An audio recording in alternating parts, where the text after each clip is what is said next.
The Lost Cryptids Conservatory, where we will shatter your reality to bring you closer to the truth.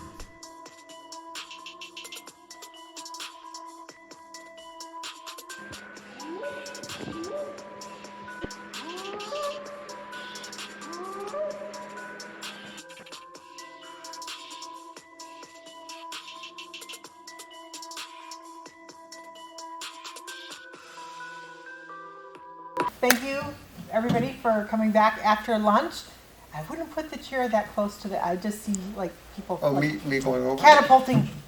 Well, that would be very entertaining. Looks pretty agile. But please welcome to the stage our next presenter, Mr. Jason Kenzie. I don't know, do you need this? Does this help? I don't think so. Not really. So I will tell you a bit about myself. I am an animal photojournalist. So for 25 years, I have traveled around the world meeting people that live with the most amazing animals. From wolves, tigers, bears, ostriches, monkeys, and you name it, alligators. And my motto is, for me to interview you on your animal or your pet, there can't be any cages. I have to be able to hug the animal. Hug. Didn't go over too well with the alligator. Yeah, there was a guy that had 2 10-foot alligators. And when I found out that he had this and he asked me to come and interview him, I said, fine. And I come walking into his facility, and he raised these alligators from this big. And I'm like, where are these alligators? And my camera person was talking to him and distracted him. And he goes, it's in that room there. And turned and started talking to the camera person. And I turned, I'm like, okay. And I go walking into the room, not realizing that the alligator is very possessive over the master, his owner. And so as I walked in, the alligator lunges out of the pool, and I fly backwards, and I'm literally doing this, trying to, and he comes running in and stops it before anything happened, because I don't know about you, but this would suck if I lost it all. At my feet, of course, I'm talking about my feet. And so that's what I've been doing for 25 years. So when the pandemic hit, I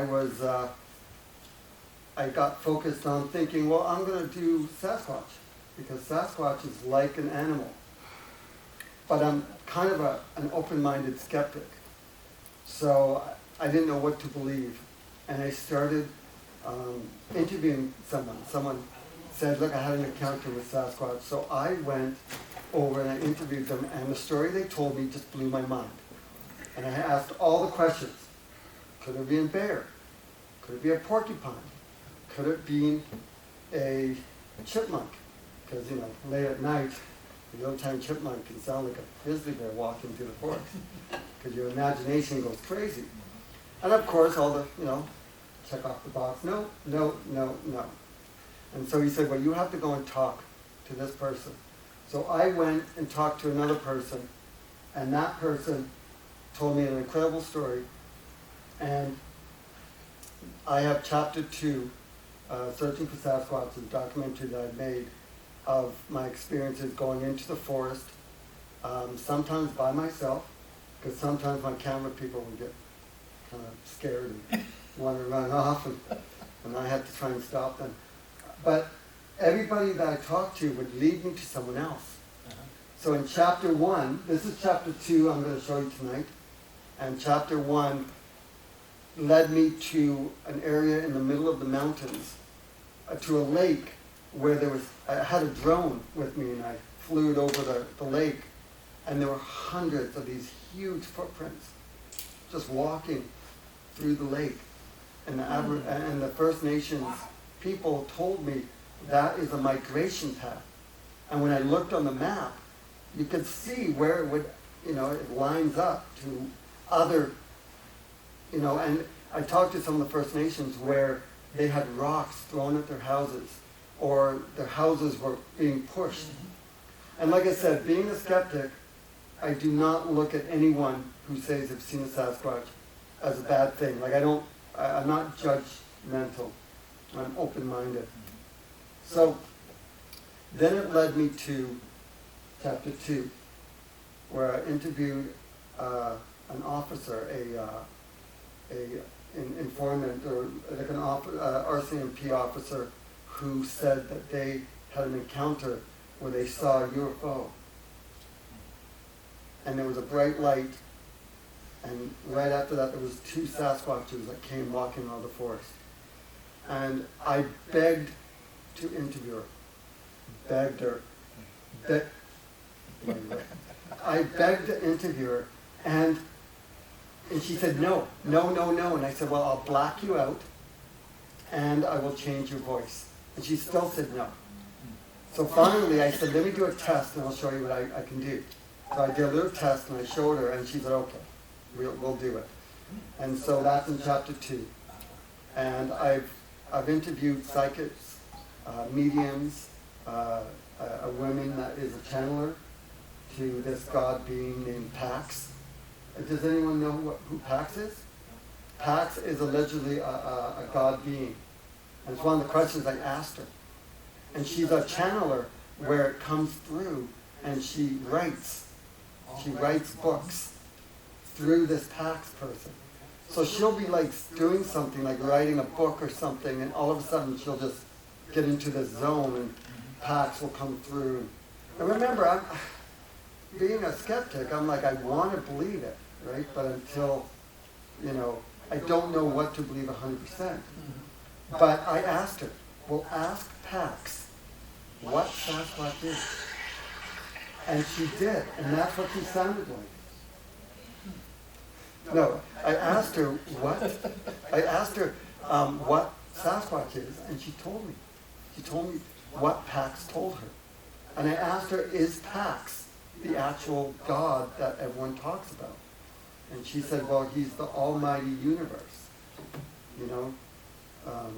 He is everything around you. And you'll see in chapter 2. And I'm behind the camera going, wow, this is pretty cool. This is quite interesting, and you'll see this. But I will go into the forest by myself, and it is scary. Scarier. It is scary sometimes when you're all by yourself in the forest. And I don't know how many people have gone into the forest by themselves, searching. You by yourself? Oh, yeah. Well, okay. So it can be scary, right? You're by yourself. You're in the middle of nowhere, and all of a sudden, you hear children playing. Has anyone had that happen? Where you actually hear like what sounds like children playing for just a second. Yeah, it's kind of creepy. And you're sitting there, and everything is just amplified, right? And you're aware of everything. Look. Oh, yeah. What was that? Yeah. And yeah, it's been an adventure. That's the thing. The one thing about searching for Sasquatch, I love hiking and camping and getting outside, right? Because it's better than Netflix. Trust me, my belly has told me otherwise. Netflix. But going out, and then you have to run for your life because of a chipmunk. You don't know what is out there. So I'm from Vancouver, Canada. Okay? I guess I should have said that at the beginning. Should I start over? Hi, my name is Kenzie, and I'm from Vancouver, Canada. And we are in an area that is allegedly the Sasquatch hotspot in the world. Allegedly. So, like I said earlier, when the pandemic hit, I thought, well, I'm in this area, so why not go and have some fun? I didn't have to wear a mask, right? So out in the field. So I probably contaminated a lot of Sasquatches with those apples. So yeah, does anyone have any questions? Anything? I have a question. Yeah. What is the name of your YouTube channel? It's a photo warrior. There's no space. How many people here have pets? And don't say Sasquatch. Say that. Oh, yeah, what do you have? Pets, I have a rabbit and rats and a dog. Oh, cool. They all get along? The rabbit Does follows it? everyone around. Oh, yeah, of course. Anyone else? Have you ever had any rocks thrown at you? No, I haven't had any rocks. So there's an area in BC, we call it Wellgrave Park, and you have to canoe. So you take like an hour and a half drive down this dirt road, and then you stop, hike in for another half hour, and then you get to, you can rent a canoe, and then you paddle out, for like 2 or 3 hours, and you're in the middle of nowhere.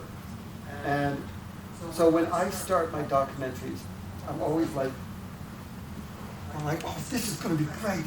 I'm going to be meeting this lady who says she had an encounter. This is going to be awesome. Before I start, so when I started doing that, there was a tree in front of me, and I would walk in, and I would howl. Woo!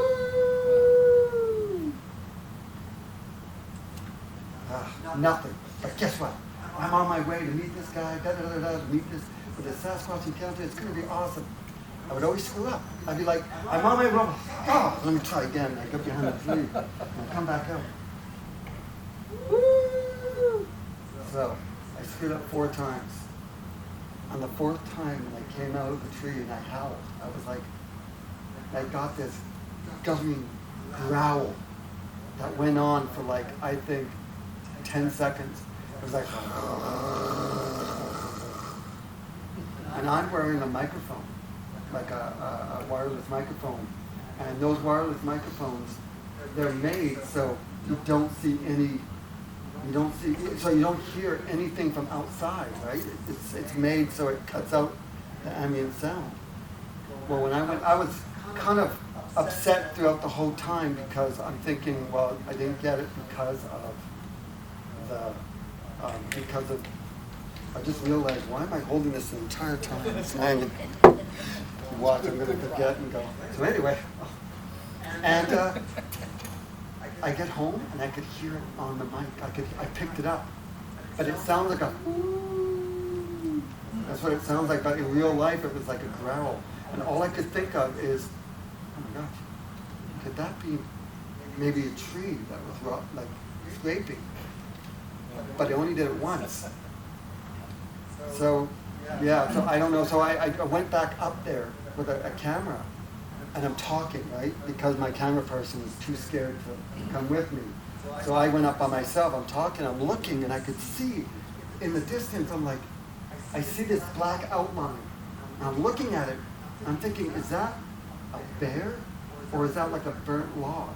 And I couldn't get close to it because there was a whole plantation of devil's claw. So devil's claw, you know what that is? It's a plant, and it's long, and it has spikes all over it, and it has these big leaves.